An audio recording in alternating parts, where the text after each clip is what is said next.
覚悟してろよ。行くぜ。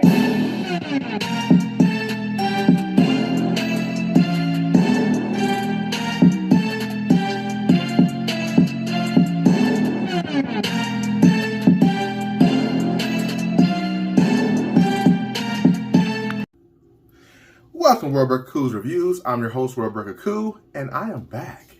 And we're going to be looking at Red Sonja from Executive Replicas, aka Loose Collector. And here is the box. Right there. Let's go back a bit. I'm in a different area. I'm in actually my bathroom for once because my workstation is not that great right now. It's a little dirty. So I need to clean up and stuff. But I was inspired. I haven't done a review in a while because I just haven't felt like doing them. Kind of got into a rut. But luckily, this figure got me out of it. I've been waiting for this figure for quite a while. And now that she's here, I'm very happy.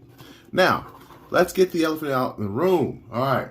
Now, one of our favorite ninjas basically said that he does not like these figures. Well, does not like the feet on these figures as far as them standing. And it led me to think about, some of our previous reviews. I'm not sure if he aimed it at me. I don't think he did, but either way, cool guy. Watches reviews. I do think that these figures do, when I say these figures, the Loose Collector figures do have an issue standing. I guess I'm used to having ladies in heels not being able to stand worth a damn, so I haven't really let it bother me. This is an example of what you get from Marvel Legends. This thing here could barely stand as well. She has flat feet. So, yeah, is it an issue? It definitely is. I'm not going to sugarcoat it, but a stand could fix that. Hopefully in the future, Executive Replicas actually addresses that. But besides that, just look at this. Let's start here. Look at the face. I was worried about this online. I heard some people complain about the face, and she looked pretty bad. But honestly, that's kind of how Red Sonja looks. She looks much better in person than she does in the pictures that you see online. I like the hair sculpt. It's beautiful. She's got some junk in her trunk. And yes, this is flexible, but not much. You don't want to take it off because it is still plastic and it's hard glued to the back. But look, it's got nice paint there, indentations, a little dirty wash. Paint on the legs. This is not an accessory. It's actually sculpted on there and painted rather good. The sword itself looks pretty damn good. Look at that gleam. And I mean, these chunguses up here, boy, I'm telling you, like, he spared no expense. I especially like they did this little piece of artwork there, which matches the artwork, no less. If you look at the box again, let's bring the box out again. And you can see she's got that same little, I don't even know what you call that, sculpt. And either way, I'm here for it. She even has it in this picture here. So yeah. Yeah, I had another cover that I was really wanting to show you guys, but I could not find it. So I have to keep searching on to my other review. These hands she has are open-handed, so you don't unscrew the weapons like I thought we would have to put them in. That's not necessary. She can bend them and get them up like that. She has basic articulation from all the other Executive Replicas figures, so nothing out of the ordinary. I mean, you get what you get. Not a double jointed elbow, however, it gets a good range, okay? That's a good 90. Actually, it's a little bit more than 90. And look at that side, you guys. That's crazy. This is what we're missing in figures, is just actually having women bodies. Okay, let me rephrase that. Comic book women bodies, okay? This is not how the average woman looks, of course, but this is still very, very nice. I love it. She comes with some other accessories too. Let me just open it out real quick so you can see. Sorry for all the noise.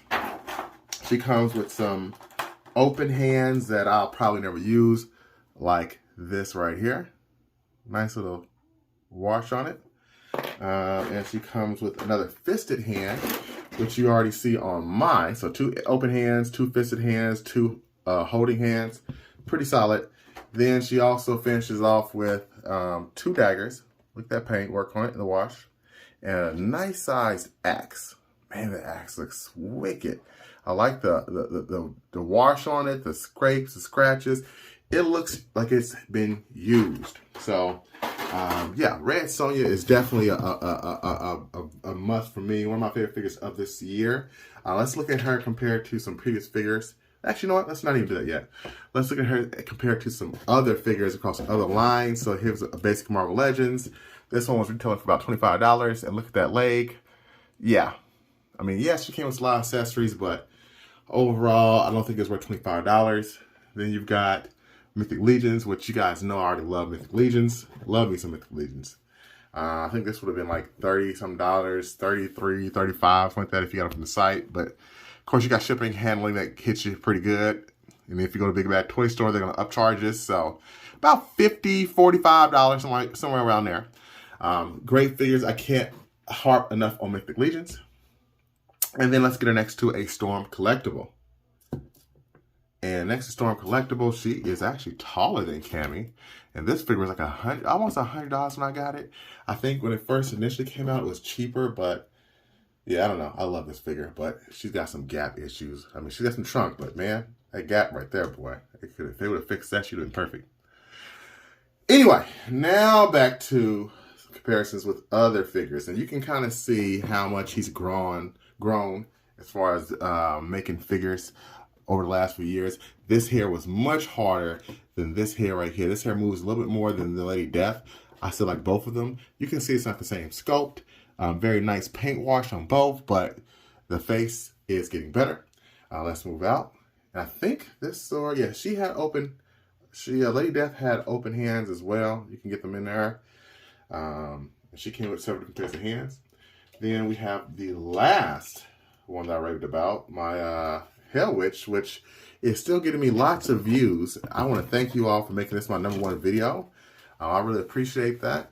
Hell Witch is still a bad bitch. And another thing, because she has the wings, she's a lot easier to stand. It's like she has her own built-in stand. So that's another reason I overlooked that, because I already knew right off the bat I was going to use the wings to help her stand. So it's not a problem with me with Hell Witch. And she's just a gorgeous, gorgeous figure. Last but not least, we'll do the next figure that I will be reviewing soon. And that is our beloved Vampirilla. So these are two bad bitches that I'm very happy to have in my collection.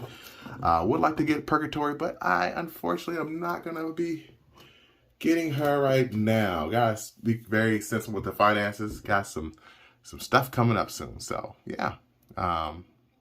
Overall, love Red Sonja. If I had to score her out of 10, let's be real, okay? Paint wise, great. Flexibility, articulation, it's about average, okay? About average. Not much more I can say about that. Sculpt, 9/10, you know, very good. I think the biggest issue is just her being able to stand, and I will have to dock her some points for that. So I will give Red Sonja, for me, an 8.5 out of 10. I really like this figure. For me, it's still a must. It's probably it's going to be one of my favorite figures of the year. If you don't like what you see here, then don't get it. If you like this at all from what you're seeing, and you can stand putting a figure on a stand, get her. She's hot. She's nice. Dope. Much love to the makers. Until next time, peace and